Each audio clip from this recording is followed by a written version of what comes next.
depois da obscenidade que foi assistir o trailer de Fixed, O Dia de Castração. Meu Deus! Meu Deus! Calma. Finalmente Netflix lançou o filme, eu pude assistir ele inteiro e devo dizer que ele me surpreendeu em vários aspectos. Por isso eu decidi voltar e agora falar com propriedade exatamente as minhas impressões e os meus sentimentos enquanto eu tava assistindo essa animação. Eu tava pensando em fazer um react assistindo o filme, mas eu já tava com problemas de direitos com relação ao trailer, então imagina com o filme completo. Por isso eu decidi só assistir e vim aqui contar pra vocês o que eu achei. Eu vou falar um pouco das minhas impressões sem spoiler pra quem ainda não assistiu o filme, depois eu vou entrando aos poucos nos spoilers, mas eu aviso vocês.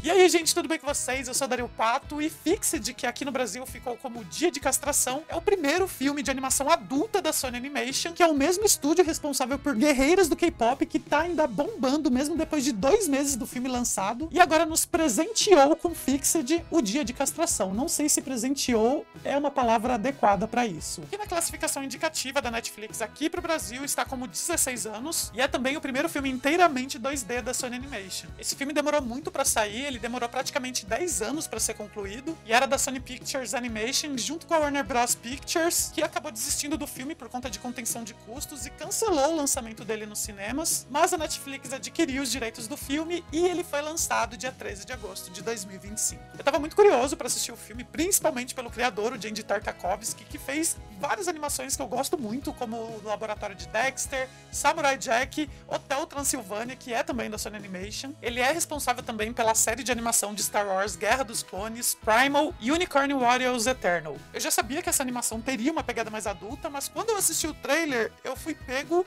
de surpresa com a temática e com a forma explícita como as coisas aconteciam. Basicamente, o filme conta a história de um cachorro vira-lata chamado Bull que descobre que vai ser castrado e sai com os amigos para uma última noite de curtição antes que o inevitável aconteça. O que me deixou bastante constrangido até quando eu tava assistindo o trailer foi a forma explícita com que algumas cenas sexuais eram mostradas e algumas imagens mais explícitas das genitálias dos cachorros. O que eu fiquei refletindo, principalmente depois de ter assistido o trailer, é se essas imagens eram realmente necessárias para contar a história. E sinceramente, depois de ter assistido o filme, eu acho que talvez não. A história poderia ter sido contada de forma menos explícita, talvez, mas em alguns momentos do filme é justamente esse tom um pouco mais explícito, um pouco mais adulto, que traz uma identidade talvez mais única pro filme. Tem muitas piadas dentro do filme que estão relacionadas diretamente a esses elementos mais explícitos, principalmente as bolas do cachorro. Gente, eu vou tentar suavizar todas as palavras que foram usadas no filme, tá bom?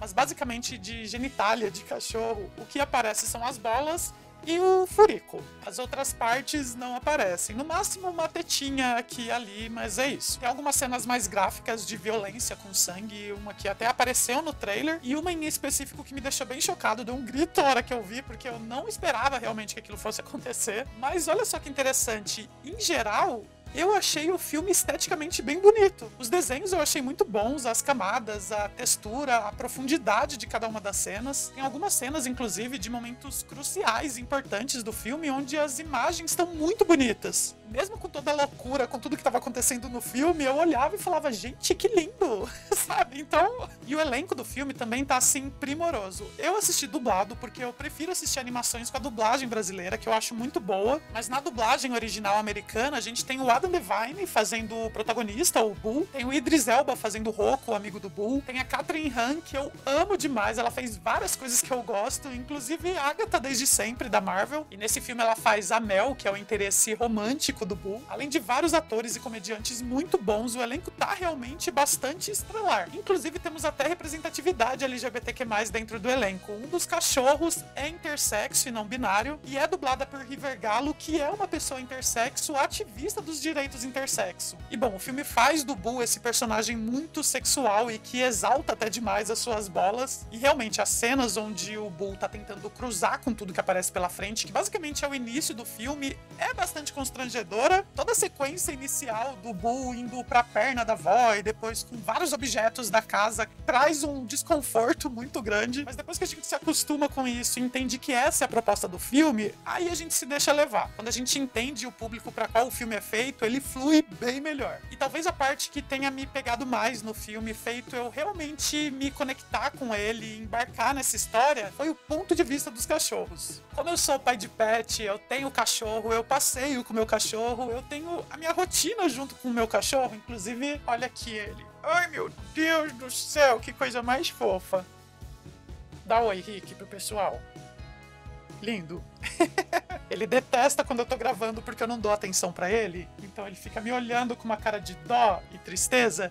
E eu acho que isso me pegou demais no filme. Em vários momentos do filme, com algumas situações cotidianas, é muito fácil quem tem cachorro, quem cuida de cachorro, se identificar com aqueles momentos. Seja o momento de passear, quando o cachorro começa a cheirar tudo, a cara de dó que ele faz em alguns momentos. A gente começa a imaginar muito o que o cachorro pensa a hora que ele vai fazer cocô, a hora que ele começa a cheirar o fiofó do outro cachorro, quando ele come alguma coisa que não devia comer, quando ele lambe um lugar onde ele não devia lamber. O filme traz os pensamentos e os diálogos dos cachorros nessas situações e eu me peguei rindo daquilo. E de certa forma, quem tem cachorro vai saber, eles fazem a gente passar por várias situações constrangedoras no meio da rua. Eles vão realmente lamber o fiofó do outro cachorro, sabe? Se ele não for castrado, ele vai tentar montar em outro cachorro. Na verdade, tem uns até que já são castrados e ainda assim fazem isso. Ou então, no momento que eles entram no parque, todo mundo começa um a cheirar o outro. Gente, é igualzinho. É igualzinho. Então, quando o filme começou a ter esses momentos, essas sacadas, ele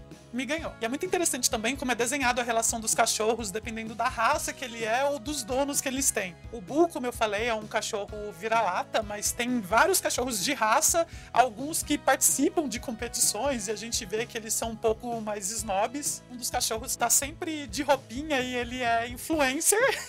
Isso eu amei. É daqueles cachorros famosos de internet que os pais ficam postando várias fotos e tem milhares de likes, viralizam nas redes sociais. Achei maravilhoso. E a Mel, vizinha do Bull, é da raça Borzoi. Então a gente vê a relação do Bull e da Mel, um cachorro vira-lata e uma cachorra de raça. Em alguns aspectos, a relação dos dois beira quase a dama e o vagabundo, só que uma versão mais adulta, obviamente. Tem duas tramas paralelas que se desenham no filme, que é essa do romance, né, do Bull com a Mel, e o Bull fugindo com os amigos pra ter essa noite de curtição, quase como se fosse uma despedida de solteiro antes dele ser castrado. E o Jandy Tartakovsky falou que a relação do Bull com os outros cachorros foi inspirado na dinâmica do seu grupo de amigos. Inclusive, inicialmente era pra ser um grupo de animais diversos, mas acabou se tornando aí esse grupo de cachorros que eu achei muito mais interessante. Mesmo assim, o filme traz em alguns momentos os cachorros interagindo com gatos, com ratos, com alguns pássaros, então existe essa relação deles com outros animais. O primeiro ato do filme é todo cotidiano e a relação dos cachorros até o Bull descobrir que ele vai ser castrado. Então a gente tem o segundo ato, quando o Bull foge, os outros cachorros amigos dele encontram e eles têm essa noite de loucura se aventurando pela cidade em várias situações bizarras.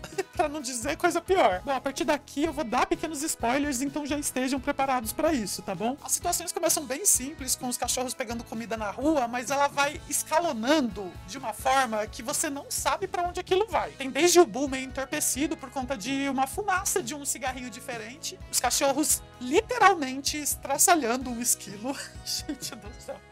Que loucura foi aquilo. Uma briga de rua com um monte de gato, eles causando o caos numa exposição de cachorros de raça, eles indo parar num bordel e até serem presos num canil. Na sequência relacionada à exposição de cachorros, eu achei bem interessante, inclusive, porque ela traz até uma crítica com relação a isso. A gente vê todo tipo de cachorro que tá passando por aquela situação, de várias raças diferentes, a competição entre eles, e como o ponto de vista é justamente do cachorro, a gente vê desde cachorros muito convencidos, alguns neuróticos e outros sob muita pressão. É um ambiente bem tóxico que faz até um paralelo com alguns concursos de beleza de humanos, no caso. A personagem da Mel acaba ganhando destaque nesse momento justamente por ser alguém de quem os donos esperam demais, mas ela não se encaixa naquele ambiente, ela se sente diferente daquele monte de cachorro que segue um monte de regra. E tem também a cena do bordel dos cachorros, pra não dizer um outro nome mais explícito, que é o auge da obscenidade nesse filme.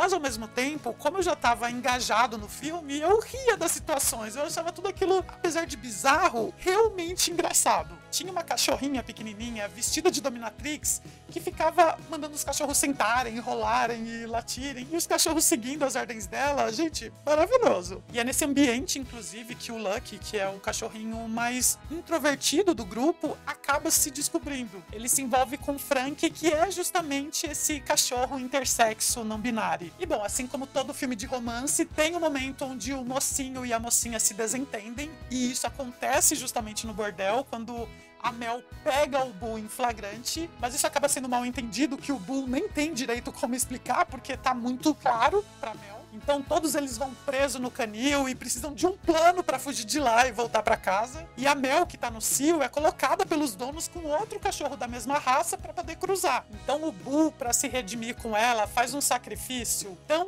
absurdo e incômodo e desconfortável e louco. Eu não sei nem que palavra usar para aquela situação. Eu acho que de tudo que eu poderia esperar desse filme, acho que esse foi...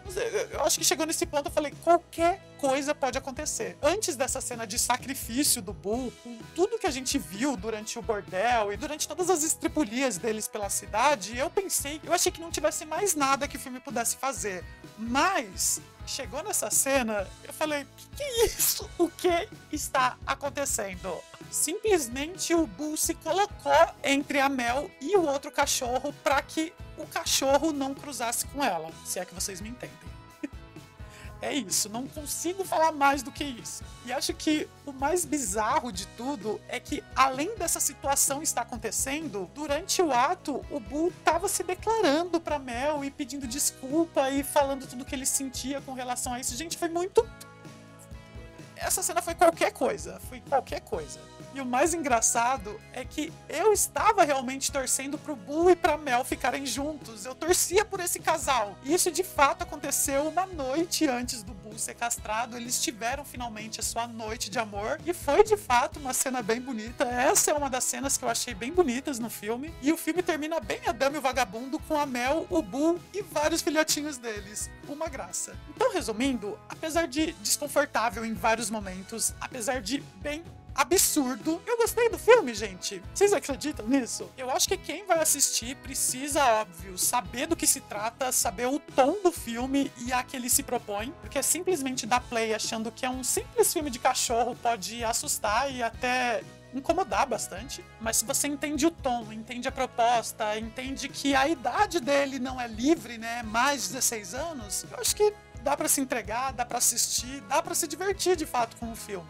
Com certeza não é o melhor trabalho do Genndy Tartakovsky, que tá bem longe de ser isso, mas em meio a várias produções que ficam muito presas a uma fórmula dentro de uma caixinha, eu acho um ponto positivo a gente ter essas animações que eventualmente saem da curva. Quem assistiu o filme, tá assistindo aqui o vídeo, coloque aí nos comentários se gostou ou não, porque eu tô curioso pra saber a reação das outras pessoas também. Pra mim, acho que tá aprovado depois do constrangimento que foi assistir o trailer. Eu fui pro filme com a cabeça mais aberta, então foi super ok. Mas eu tô curioso pra saber a opinião das outras pessoas também. Eu vou deixar aqui no final um link pro vídeo onde eu reajo ao trailer de Fixed, o Dia da Castração, que mal sabia eu o que esperava sobre esse trailer e muito menos o que eu esperava com o filme depois de ter assistido. E vou deixar um link pro vídeo onde eu falo de guerreiras do K-pop, que sem dúvida alguma é um dos maiores sucessos da Sony Animation. Tem mais o que dizer?